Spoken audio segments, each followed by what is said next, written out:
उमरिया के अतरिया गांव में स्थित सरकारी स्कूल में पढ़ाने वाले शिक्षकों की संख्या 6 है, लेकिन क्लास में पढ़ने वाले सिर्फ 5 पहुंचते हैं। स्कूल में छात्रों की ऑफिशियल संख्या तो 81 है, लेकिन पढ़ने वाले सिर्फ 5 छात्र ही पहुंचते हैं। स्कूल के प्रभारी का कहना है कि छात्र हर रोज पढ़ने आते हैं, लेकिन हकीकत कुछ और ही बयां कर रही है। ये रिपोर्ट देखिए।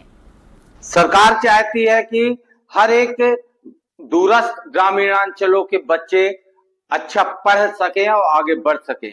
इसी उद्देश्य को लेके उमरिया जिले के हर एक गांव क्षेत्र में स्कूलें संचालित हैं, जहां गांव के बच्चे पठन पाठन का काम कर रहे हैं। मगर शिक्षकों की उदासीनता कहें या सिस्टम की लापरवाही कहें, जहां पे स्कूलें संचालित है मगर बच्चे नहीं पहुंच पा रहे हैं और शिक्षकों की पदस्थापना भी पूरी दिखाई जा रही है। हम ऐसे ही एक विद्यालय आए हुए हैं जो शासकीय माध्यमिक विद्यालय अतरिया का है, जो ग्राम पंचायत पतरेई के अंतर्गत आता है। यहाँ पे स्कूल तो संचालित है, शिक्षक भी हैं, लेकिन बच्चे नहीं है। 12 खड़ी का चार्ट है जिसमें ये लिखा हुआ, मैं अपने साथी को कहूंगा कि दिखाए। ये बच्चों को पढ़ाने के लिए ये चार्ट है जिसमें ये लिखा गया है, लेकिन ये नीचे ही पड़ा है और ये नीचे पड़ा है, तो इसे बच्चे क्या पढ़ेंगे। हालांकि बच्चे ही नहीं है तो पढ़ाई वाली तो बात ही दूसरी हो गई।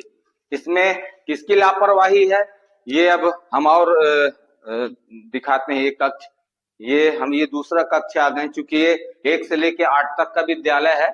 यहाँ पे ये शिक्षिका बैठी हुई हैं और यहाँ पे कुछ बच्चे हैं जो पढ़ने के लिए आए हुए हैं। क्या नाम है आपका? शिवानी। आपको कॉपी किताब मिली है विद्यालय से? नहीं मिला। और गणवेश का पैसा मिला है? नहीं मिला। चलिए, दोनों चीजों में मना कर रही है। आपका क्या नाम है? बताइए, कॉपी किताब मिली है यहाँ से? पुस्तकें नहीं मिली? और गणवेश का पैसा मिला है? नहीं मिली। वो भी नहीं मिला। चलिए, बच्चे हैं, इनको 1 माह बीत जाने के बाद भी विद्यालय की तरफ से अभी तक इनको पुस्तकें नहीं मिली जिनसे ये पढ़ाई का काम करते हैं। हम अब इस विद्यालय भवन के दूसरे कक्ष में भी जाके आपको दिखाना चाहेंगे कि उस कक्ष का क्या हाल है, और वहां पे शायद कार्यालय भी है, उसको भी हम दिखाते हैं। एक कक्ष और है, इसको भी आप देख लें। ये विद्यालय का ही कक्ष है। देखें ये किस तरह से गंदगी से सराबोर है। यहाँ पे बाल्टियां रखी हुई हैं और ये बच्चों के बैठने के उपयोग में जो आती है टाट पट्टी, वो भी रखी हुई है। यहाँ पे बच्चे नहीं है, क्योंकि अब स्कूल में ही बच्चे नहीं हैं तो ये तो खाली ही रहेगा। आइए हम आगे आपको दिखाते हैं। इस विद्यालय का और भी भवन है जिसमें वो कमरे हैं जहाँ पे बच्चे बैठने का काम करते हैं। आप ये देखें, ये कक्षा 8वीं का कक्ष है। यहाँ पे 8वीं कक्षा लगनी है और ये अभी खाली है क्योंकि बच्चे नहीं हैं। ब्लैक बोर्ड है, खाली कमरा है। और ये आप ये देखें, बरसात का पानी भी इस कमरे में भरा हुआ है। कुर्सी खाली है, शिक्षक नहीं है। ब्लैक बोर्ड में बच्चों को पढ़ाने के लिए का कमल, का कबूतर, कमर कमल, ये सब चीजें लिखी गई हैं जिससे कि बच्चे अध्ययन करें और इससे ज्ञान अर्जित करें।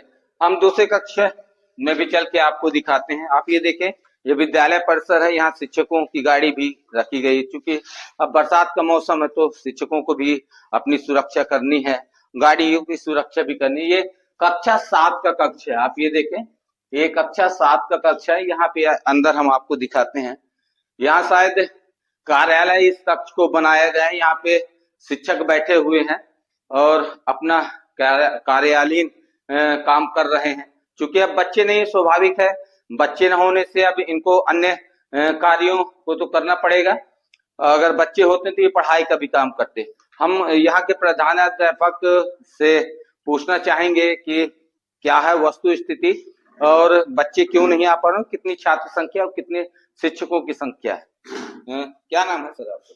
ज्ञान सिंह। बताइए सर, कितनी छात्र संख्या है आपकी? 81। और बच्चे इतने कम आए हैं? ये आज गुरु पूर्णिमा है, दौर को का मेला है जी। बच्चे मेला चले गए। कुछ बाहर माँ बाप के साथ बाहर चले गए रोपा लगाने। इसलिए कमी है बच्चों में। कितने शिक्षक हैं 4, और 2 अतिथि। मतलब टोटल 6 शिक्षक। जी 6 शिक्षक हैं और 5 बच्चे आए हुए हैं सर जी। इसको किस तरह से आप देखते हैं? हाँ, बहुत दयनीय दशा है सर जी। अब क्या बताएं, पब्लिक को भी बोलते हैं तो पब्लिक तो अपने आप में स्वतंत्र है, बच्चे जाए इधर से उधर घूमते रहते। पानी और टॉयलेट की क्या व्यवस्था है? हाँ, पानी की व्यवस्था नहीं है, कमजोर है। अब आगे आने वाले समय में देखना होगा क्या इस विद्यालय में बच्चों की पूर्ति हो पाएगी, बच्चे यहाँ आ पाएंगे कि इसी तरह ये विद्यालय संचालित रहेगा, क्योंकि बच्चों के लिए पढ़ाई के लिए बनाया गया है ये विद्यालय, लेकिन बच्चे नहीं आ पाते। अतरिया गांव से एजाज खान, एनडीटीवी के लिए।